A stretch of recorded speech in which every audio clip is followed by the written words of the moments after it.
बहुत समय पहले की बात है। भारत के एक शांत और हरियाली से भरे गांव में एक किसान रहता था, रामलाल। मिट्टी से सने हाथ, चेहरे पर अनुभव की लकीरें और आंखों में अटूट धैर्य।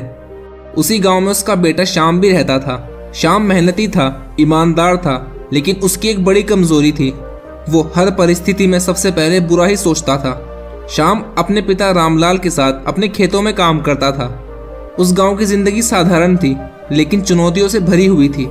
कभी बारिश कम हो जाती तो कभी ज्यादा, कभी उनकी फसल अच्छी होती तो कभी खराब। हर दिन रामलाल सुबह उठता और अपने खेतों की तरफ जाता, फिर पूरे मन से मेहनत करता। उसके साथ श्याम भी होता, लेकिन उसके मन में हमेशा डर लगा रहता। अगर इस साल बारिश नहीं हुई तो, अगर हमारी फसल बिगड़ गई तो, अगर कर्ज बढ़ गया तो क्या होगा। ये सवाल हर समय उसके दिमाग में घूमते रहते। वो काम तो करता, लेकिन पूरे मन से नहीं कर पाता। एक बार गांव में बारिश थोड़ी देर से हुई। पूरा गांव चिंतित हो गया। श्याम तो जैसे टूट ही गया। उसने कहा, पिताजी, अब तो सब खत्म हो जाएगा। बारिश के बिना हम बर्बाद हो जाएंगे, फसल सारी खराब हो जाएगी।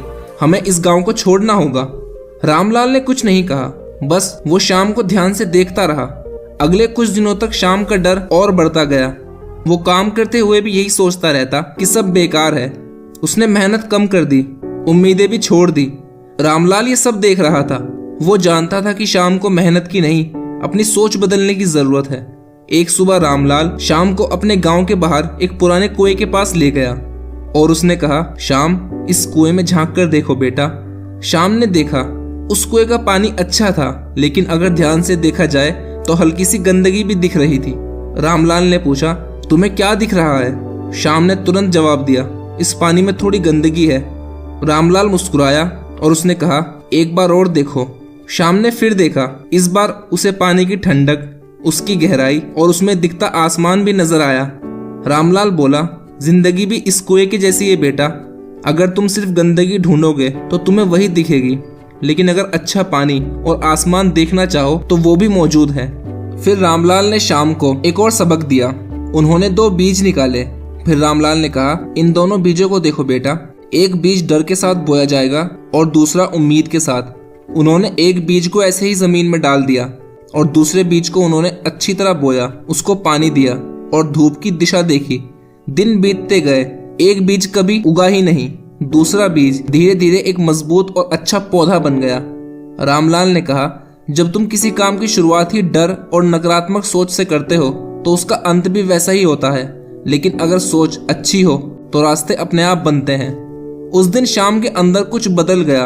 उसे समझ आया कि वो हालात से नहीं, सोच से हार रहा था। अगले दिन उसने अपने आप से एक वादा किया, मैं कोशिश करने से पहले हार नहीं मानूंगा। उस साल बरसात थोड़ी देर से आई, लेकिन आई। श्याम ने नई तरीकों से खेती करने की कोशिश की। उसने पानी बचाने के लिए नए उपाय किए, अपनी मेहनत को दोगुना कर दिया। इस बार उसके मन में डर नहीं, सीखने की ललक थी। फसल भले ही ज्यादा नहीं हुई, लेकिन अच्छी हुई। सबसे बड़ी बात यह थी कि श्याम अब अंदर से मजबूत बन चुका था। वह गांव के बच्चों को भी यही सिखाने लगा, सोच को पहले बदलो, हालात अपने आप बदल जाएंगे। रामलाल दूर से अपने बेटे को देखता और मन ही मन अच्छा महसूस करता। उसे पता था कि उसने अपने बेटे को खेती नहीं, जिंदगी की सीख दी है, और वो है सकारात्मक सोच। किसी भी काम की शुरुआत सकारात्मक सोच से करनी चाहिए। बुरा सोचने से रास्ते बंद होते हैं और अच्छा सोचने से नए रास्ते बनते हैं। अगर आपको ये कहानी अच्छी लगी है तो आपको ये कहानी भी जरूर सुननी चाहिए। कुछ समय पहले की बात है। एक नौजवान व्यापारी जहाज से व्यापारिक यात्रा पर जा रहा था। यात्रा के बीच अचानक भयानक तूफान आया। लहरें इतनी ऊंची थीं कि पूरा जहाज टूटकर डूब गया। जहाज पर मौजूद लोग समुद्र में बह गए। किसी तरह एक लकड़ी के तख्त का सहारा लेकर वह व्यापारी समुद्र के किनारे तक पहुंच गया। जब होश आया तो उसने खुद को अकेला पाया। चारों तरफ बस समुद्र की आवाज और हवा की सरसराहट थी। जैसे ही वह उठा, उसने भगवान से प्रार्थना की, हे भगवान, कृपया मेरी मदद करो, मुझे यहां से बचा लो। दिन बीतते गए, लेकिन कोई मदद नहीं आई। वह व्यापारी अपनी रातें समुद्र के किनारे रेत पर सोकर गुजारने लगा। अगली सुबह उसने फिर प्रार्थना की, लेकिन फिर भी कोई मदद नहीं आई। वह रात को समुद्र के किनारे रेत पर सोता और दिन में नारियल और समुद्री मछलियों को खाकर गुजारा करता। इस तरह कई दिन बीत गए। अब उसने मान लिया कि यही उसकी किस्मत है और वह इस वीरान द्वीप पर ही रह जाएगा। धीरे धीरे उस व्यापारी ने कुछ लकड़ियों और पत्तों से एक छोटी सी झोपड़ी बना ली। जहाज के टूटे हिस्सों से जो भी चीजें किनारे पर आईं, वह सब उसने अपनी झोपड़ी में रख ली। एक दिन उसने आग जलाकर खाना बनाया और फिर जंगल में कुछ फल ढूंढने चला गया। जब वह वापस लौटा तो उसने देखा कि उसकी पूरी झोपड़ी में आग जल रही थी। अपनी झोपड़ी को ऐसा जलता देख मानो व्यापारी के दिल पर पहाड़ टूट पड़ा। वह आसमान की ओर देखते हुए रोने लगा और भगवान की निंदा करने लगा। हे भगवान, मैं यहां अकेला फंसा हूं, आपसे मदद मांगी, पर आपने मेरी आखिरी उम्मीद भी जला दी। आप बहुत बुरे हैं। वह रात भर भगवान से शिकायत करता रहा और फिर समुद्र किनारे सो गया। सुबह एक तेज आवाज से उसकी नींद खुली। उसने आंखें खोली तो देखा कि एक जहाज किनारे आ रहा है। वह अपनी आंखों पर यकीन नहीं कर पा रहा था। आखिरकार मदद आ गई थी। वह दौड़कर किनारे पहुंचा और जहाज पर चढ़ गया। जब वह जहाज पर चढ़ा तो उसने कप्तान से पूछा, आपको कैसे पता चला कि मैं यहां फंसा हूं? कप्तान ने जवाब दिया, हमने दूर से आपके द्वीप से उठता हुआ आग का धुआं देखा।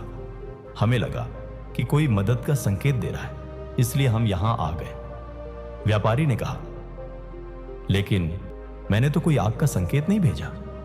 कप्तान ने मुस्कुराते हुए कहा, हम तो उसी धुएं को देखकर आए हैं। तभी उसे याद आया, उसकी जलती हुई झोपड़ी ही वह संकेत थी। उसे समझ आ गया कि यह भगवान की योजना थी, जिसने उसकी झोपड़ी को जलाकर उसकी जान बचाई। उसने मन ही मन कहा, सच में प्रभु की योजना हमेशा हमारी सोच से बड़ी होती है। अगर हम ध्यान से सोचें तो समझ में आता है कि जीवन हमेशा हमारी इच्छा के अनुसार नहीं चलता। हम मन में अनेक सपने और योजनाएं बनाते हैं, लेकिन परिस्थितियां अक्सर अलग मोड़ ले लेती हैं। जब हमारे जीवन में कठिनाइयां आती हैं तो हमारा विश्वास डगमगाने लगता है, धैर्य टूटने लगता है, आशा कमजोर पड़ने लगती है और हम भगवान से शिकायत करने लगते हैं। ऐसे समय में हमें धैर्य और विश्वास बनाए रखना चाहिए। याद रखिए, इस विशाल ब्रह्मांड में भगवान का हर इंसान के लिए एक अनोखा उद्देश्य और योजना होती है। हमें बिना हिम्मत हारे प्रयास करते रहना चाहिए और ईश्वर पर विश्वास बनाए रखना चाहिए। हमारे प्रयास और भगवान का आशीर्वाद मिलकर हमें हर कठिनाई से बाहर निकाल सकते हैं। इसलिए जब भी लगे कि आपकी योजना विफल हो रही है या हालात आपके खिलाफ हैं, तो हमेशा याद रखना, शायद भगवान ने आपके लिए कोई और योजना बनाई है और उनकी योजना हमेशा आपकी योजना से बड़ी और बेहतर होती है।